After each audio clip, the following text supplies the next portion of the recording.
Hello everyone, this is Con71 bringing you some more fresh gameplay from the land down under. In my last video I talked about what I feel Sledgehammer did wrong with World War II, and considering that I honestly enjoyed World War II, I feel that it's now time to talk about what did Sledgehammer do right in this game. We have the lead! Well, I'm going to say the obvious right now, boots on the ground. We had 3 years of advanced movement, and while Advanced Warfare was also Sledgehammer's my favorite of the advanced movement games, it was always refreshing to come back to something a bit more grounded, both figuratively and literally.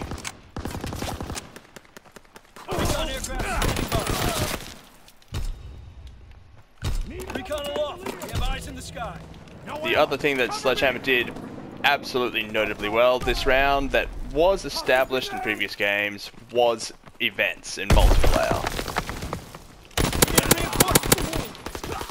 Whether that be seasonal events like the Winter Siege or Shamrock and Ore, or even when they brought Days of Summer back right near the tail end. Sledgehammer's events really livened up the multiplayer with community challenges, Recon aircraft in your area. Recon flight new weapons, new camos, and special orders that enabled you to get the new weapons.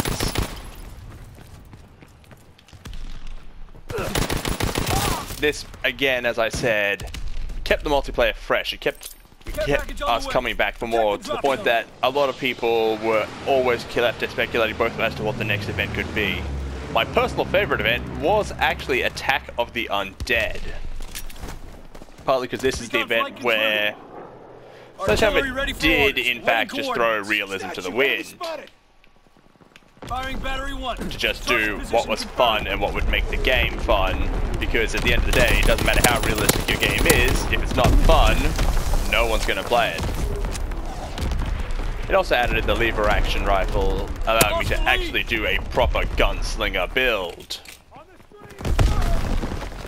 where I can go lever action and then have duelist and just duel with the revolvers. We can't keep this up. Now, I mentioned the end of the mitochondria era of the game in my last video, and this leads us into what happened later on after this era, is that Sledgehammer became very vocal towards the player base and was regularly interacting with it, particularly over on Reddit. And this has continued even to the time of this recording, where Sledgehammer has continuously reacted to player feedback, including the notable absence of a Grossed House or Infected playlist in the Halloween event, which led to the Grossed House and Infected and Horde Point playlists also showing up. Recon aircraft ready. Recon searching for targets. Another thing that some people would say doesn't go well was the fact that Sledgehammer's map design improved in its DLC. Like, the DLC maps are noticeably better than the maps that were in the game at launch.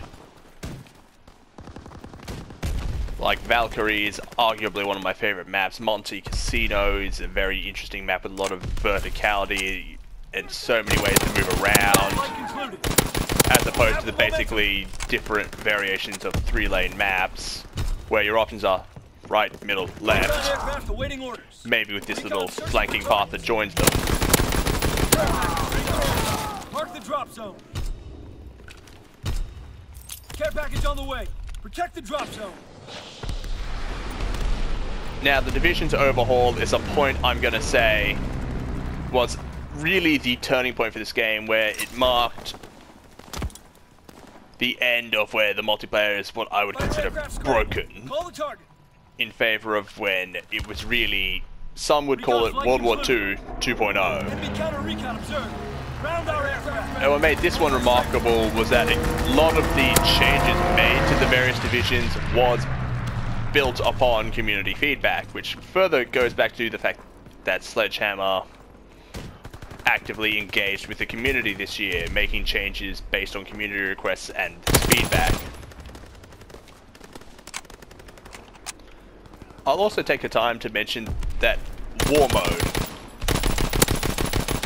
ultimately it means that there were less traditional multiplayer maps in the game. War mode, I feel, did make up for this quite a fair bit. And at the end of the day, if Sledgehammer really wanted to make a quick DLC 5, they could just take sections of the different war mode maps, which would work pretty well as multiplayer maps in their own right, and just say, hey, look at this one, this is from this operation. On the way. Protect the drop zone. Like, I'd say Phase 2 and 3 for Operation Neptune would make her a pretty decent multiplayer map. Or even just the entry parts of Phase 2 Operation Neptune and Phase 3 Operation Neptune, or the Phase 2 start of Phase 3 for Operation Griffin. Recon flight concluded.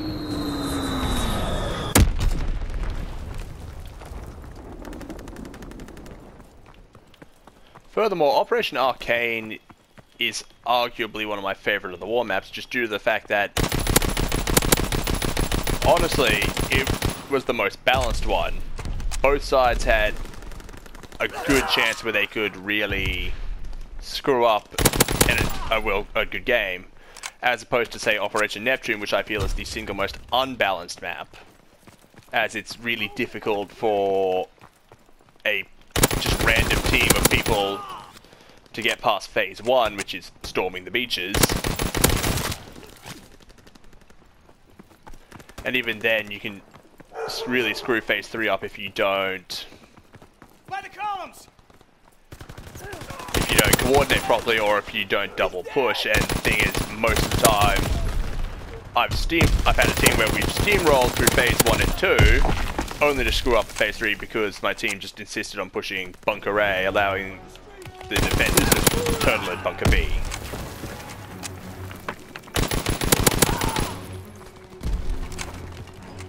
So all in all, I had fun this year. This was definitely a refreshing year, and I feel it's what Call of Duty needed after the 3 years of advanced movement and just samey gameplay.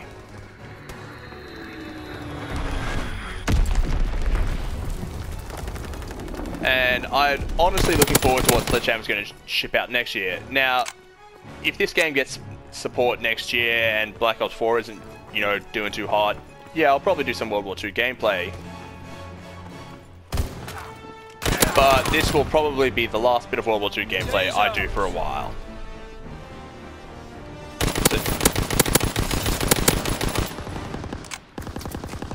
Oh, look at this.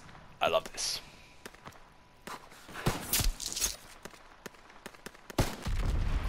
Anyhow, please like and subscribe if you want to see more. I will be bringing Black Ops 4 gameplay as soon as it launches. And until next time, this is ConCybot1, signing out.